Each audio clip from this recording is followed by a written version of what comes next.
In the midday sun, the highway sparkled under the sunlight. The driver was driving leisurely when suddenly a cow rushed out from the field, kicking up a cloud of dust. He quickly stepped on the brakes, but a loud bang ripped through the air. The car swayed, his heart pounding. When the car stopped, his hands were shaking as he gripped the steering wheel, his eyes staring at the motionless body of the cow, the feeling of shock and remorse coming like a punch to the chest.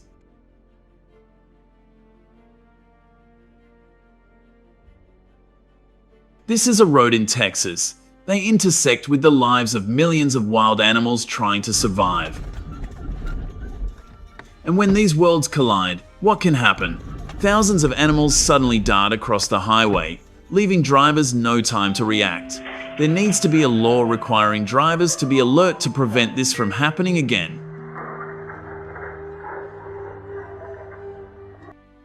In addition, also in rural Texas, seemingly harmless squirrels have become dangerous troublemakers for farmers.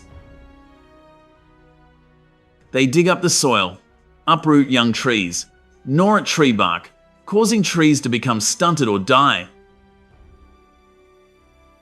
Not stopping there, they also eat corn, rice, seeds, and crops, reducing yields.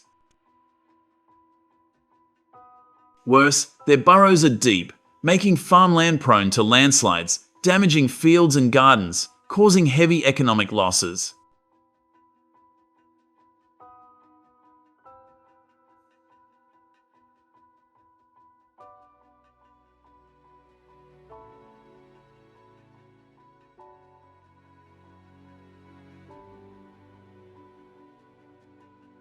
In the middle of the field in the harvest season, the cunning squirrels suddenly stopped, their eyes shining when they discovered the golden corn cobs and the newly sown seeds. They stretched their bodies, their ears perked up, trembling slightly with excitement. Each one rushed forward, their claws scratching the ground, their sharp little teeth grinding into the young seeds.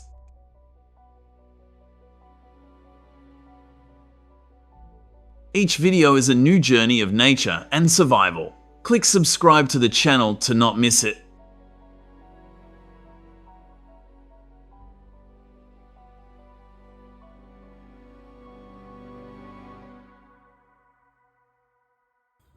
The farmer stood there, stunned. His heart felt as if it was being squeezed by an invisible hand, sweat dripping down onto the dry ground.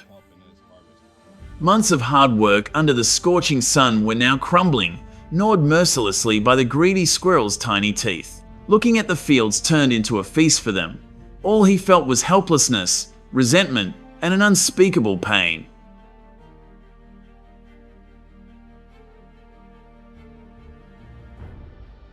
In addition to the grain-laden fields, the young trees also became a delicious meal for the squirrels. They moved quickly from branch to branch, their eyes shining when they saw the fresh buds. Their sharp teeth bit into the soft bark, leaving behind jagged scratches. The green shoots that had just sprouted up withered, standing alone in the middle of the dry land.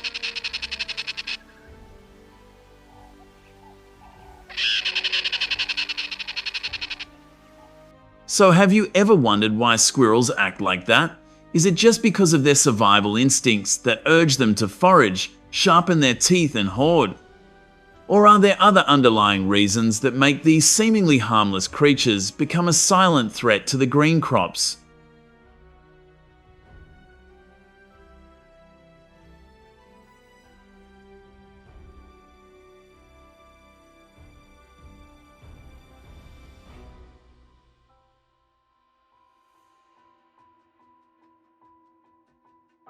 At first glance, they are just small, agile creatures, even making us laugh because of their cuteness. But hidden behind those smart eyes is a strong survival instinct, constantly looking for food, gnawing to sharpen their teeth, storing for days of scarcity. Do you think that behind that cute appearance is a real survival warrior?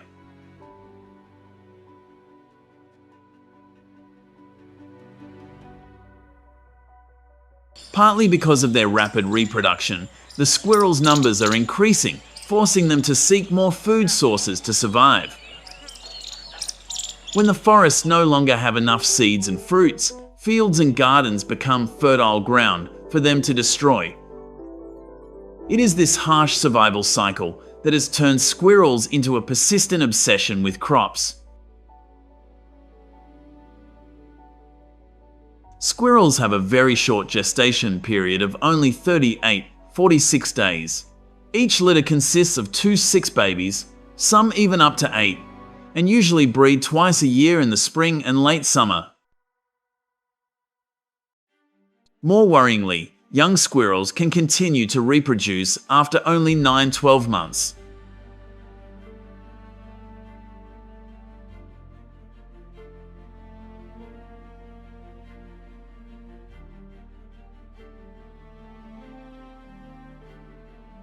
The rapid growth rate of squirrels has turned them into a real threat, with damage to agriculture estimated at $5 to $10 million USD per year.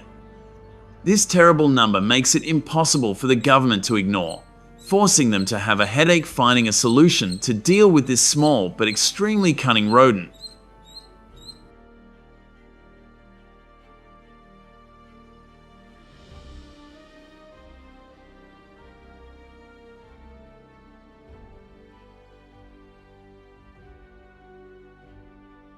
But in another development, in Kenya, a wild African land, baboons have become a real nightmare for agriculture. Every year, they destroy crops at an alarming rate. In just one day, they can destroy hundreds of hectares of rice fields.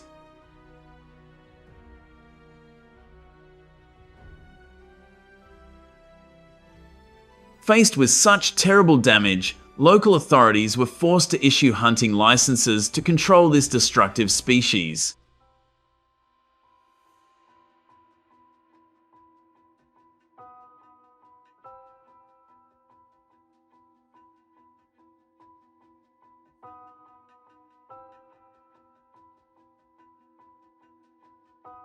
In the middle of a hot afternoon in the Kenyan fields, troop after troop of baboons suddenly poured down from the forest, their eyes glowing red, their screams echoing throughout the valley.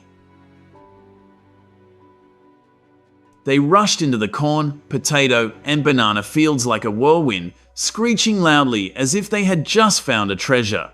The rustling of leaves, mixed with the sound of crops being destroyed, echoed throughout the space.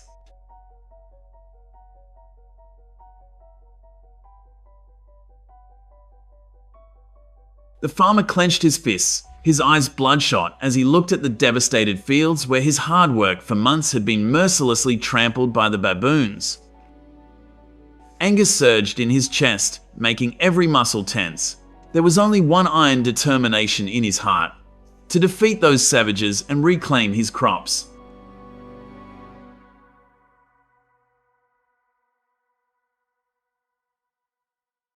In the misty morning, the hunter quietly entered the forest where baboons often harassed the crops. The rustling of leaves made the hunter's heart beat faster, both excited and tense. On his shoulder was a heavy gun, but in his heart a feeling of conflict arose. On one side was the responsibility to protect the crops, on the other side was the sympathy for the sly eyes of the lurking monkeys.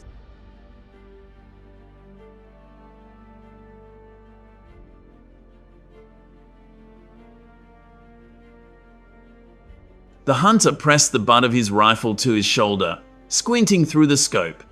His breathing quickened, but he tried to slow his heart rate, his finger resting lightly on the trigger. In the distance, a baboon skipped about, unaware of death approaching. In the suffocating silence, Philip pulled the trigger. Boom! The sound echoed, tearing the entire forest apart.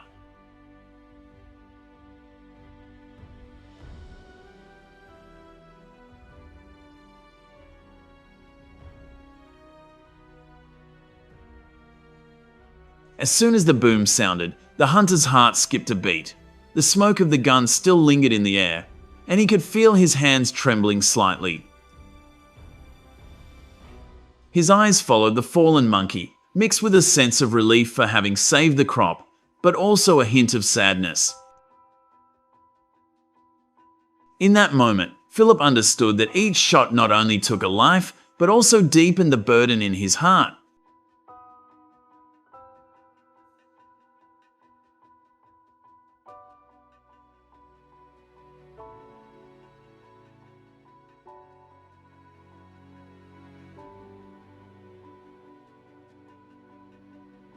In addition, farmers in Kenya also use hunting dogs as guards to ward off and prevent baboon packs that frequently come to destroy crops.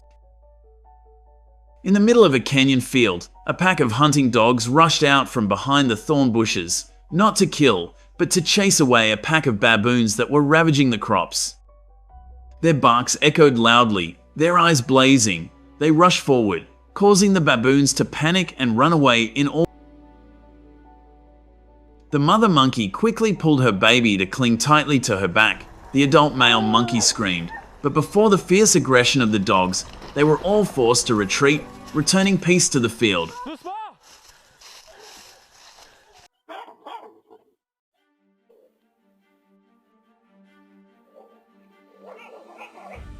The increase in wolf populations has had a direct impact on human pets. In just 1 week, they attacked more than 200 dogs and cats, causing panic among many families.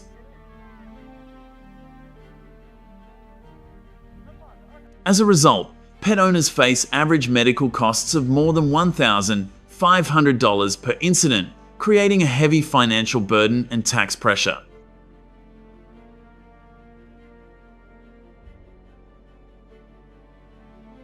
In 2000, 25 wolf attacks on livestock were recorded, forcing the government to take measures. Once praised for their reintroduction, wolves quickly became controversial because of the unpredictable threats.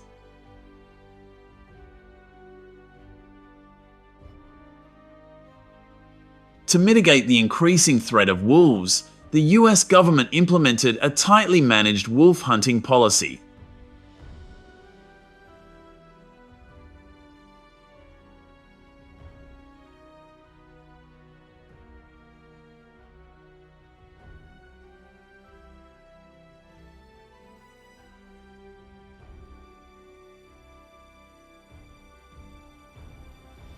Wolf hunting policies require hunters to pass advanced wildlife control training, as well as receive training in wolf behavior and ethical hunting.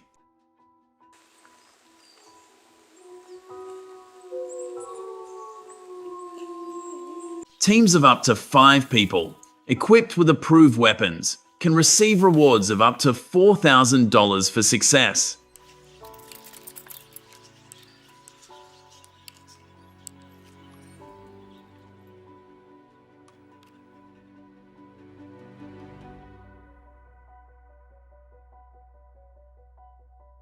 Hunting activities mainly take place in the northern forests in the fall and winter, when wolves are most active.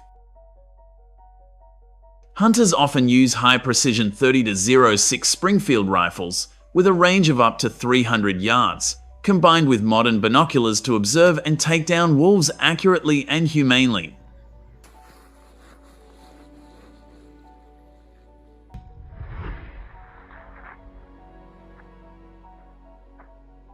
Despite modern tools, hunting wolves remains challenging due to their intelligence and pack nature.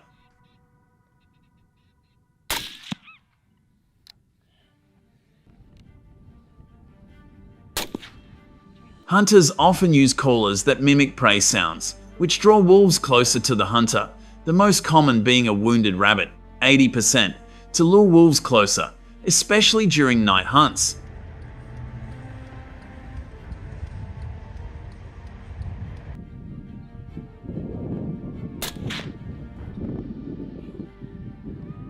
These days, Australian farmers are facing a burning issue. Millions of red foxes, seemingly just a normal wild animal, they have become a real threat to the poultry industry, causing significant economic damage.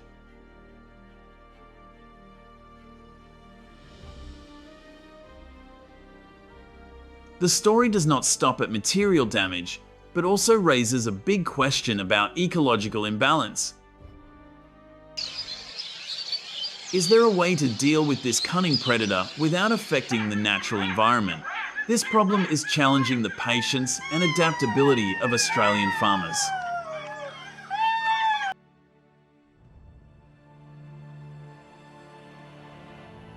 And this is the bitter end for the red foxes to pay the price.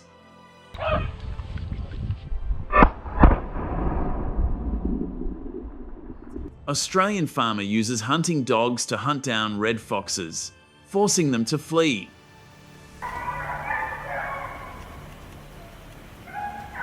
They coordinated well, forcing the fox out of the bushes for easy hunting.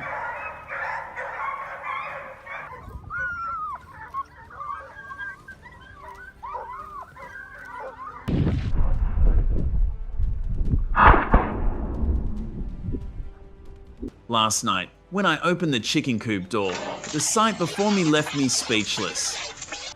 Feathers were flying all over the yard. The whole flock was torn to pieces in a matter of minutes.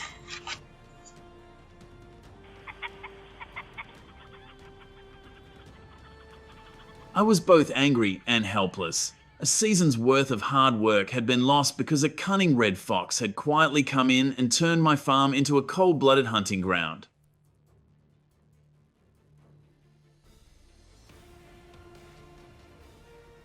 If you think this is just another attack, you'll be surprised to learn that red foxes cause millions of dollars in damage to Australian farmers every year.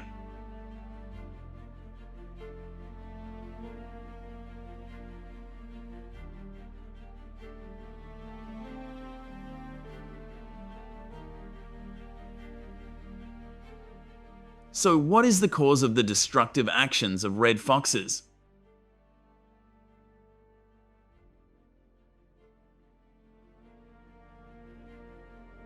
In my opinion, red foxes are not necessarily enemies, but a result of an imbalance in nature. When food in the wild is scarce, they are forced to reproduce in large numbers to survive, then recklessly break into chicken coops, destroy crops, and cause heavy losses to farmers.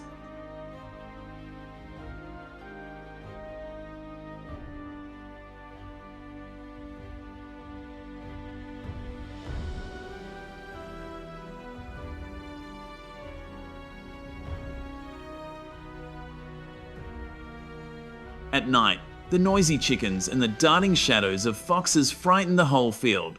Hunger turned them into ruthless predators, forcing people to stand up and fight to protect their lives.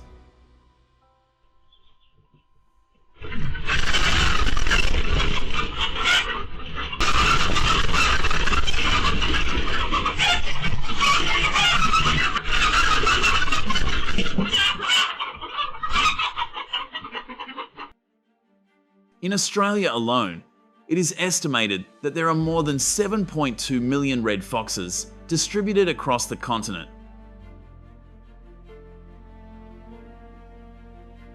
In Melbourne, red fox density is up to 16, divided by half, making many residents feel insecure every night.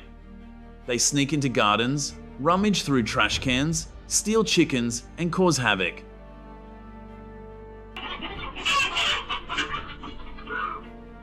In rural areas, even though there are only 4 to 8 foxes per hectare, the damage to crops and livestock is still a headache for farmers. The war between humans and red foxes is increasingly tense. If you are also passionate about hunting, subscribe to the channel now to explore the most exciting hunting trips with me.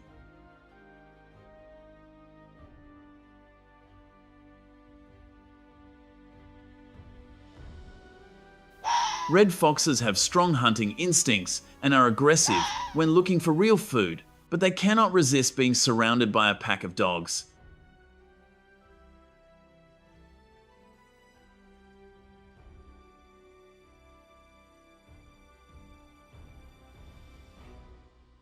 Early that morning, the pack of hounds darted like arrows, barking loudly across the 1,000-hectare frost-covered cornfield, making my heart pound. They dashed through ditches, bushes, and mud splashing like in a chase movie.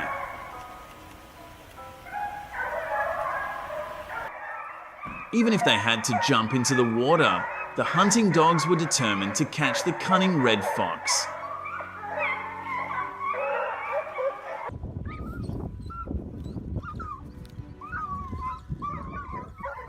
I stood far away, but still felt their rapid breathing, and imagined the red fox was panicking to find a way out.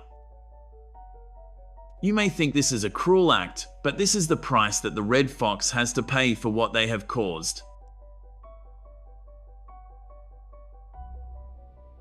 But red foxes attack at night, cleverly avoiding traps, remembering when their pens are open, and avoiding human scent. When fences, traps, and headlights no longer work, Australian farmers are forced to hunt to protect their livestock and crops. Most importantly, the Australian government also strongly supports red fox hunting to balance the ecosystem and grants licenses to farmers, helping to minimize damage caused by foxes.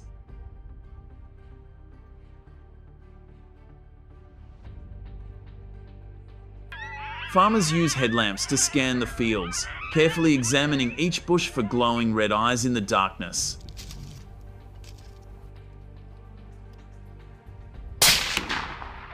When they spot a beautiful red fox, the hunter immediately takes aim with an infrared scope rifle and kills it with precision. If you were in this situation, would you set a trap or use a gun? Comment to let me know your choice.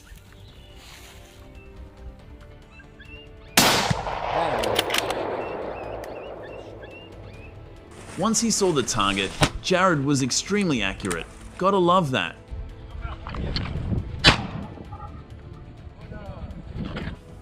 Force! Every shot had to be absolutely precise because the fox would disappear into the dense forest in seconds and wouldn't reappear in the same spot for days.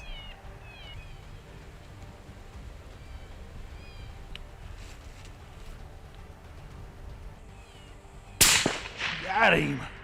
Heck of a shot. As a result, they brought down 2 foxes, bringing a sense of excitement and satisfaction.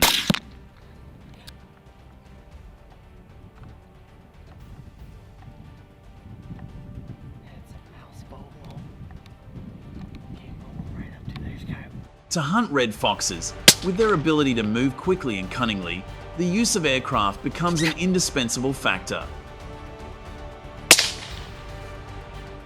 In this way, hunters can quickly scan large areas, improving their ability to search and determine the exact location of red foxes.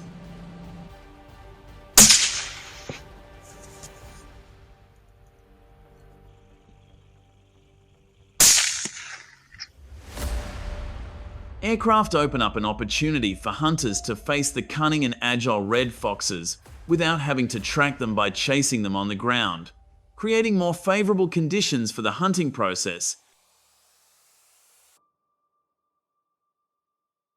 Even though there were dozens of red foxes, only 5 escaped the shots of the skilled hunters.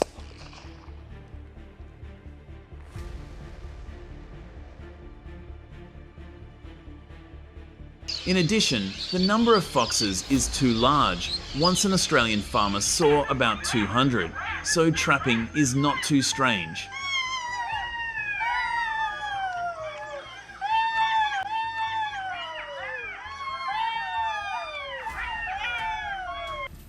Indeed, the process of hunting red foxes by trapping for Australians is very meticulous and patient. During the day, farmers survey their fields, looking for footprints and trails that foxes often use.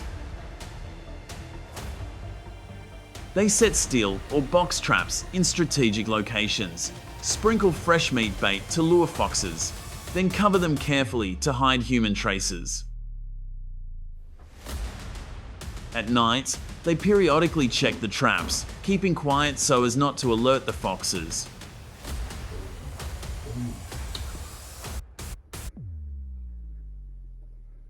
With this intense trapping process, do you want to know how many foxes the farmers caught tonight? Sign up now so you don't miss out.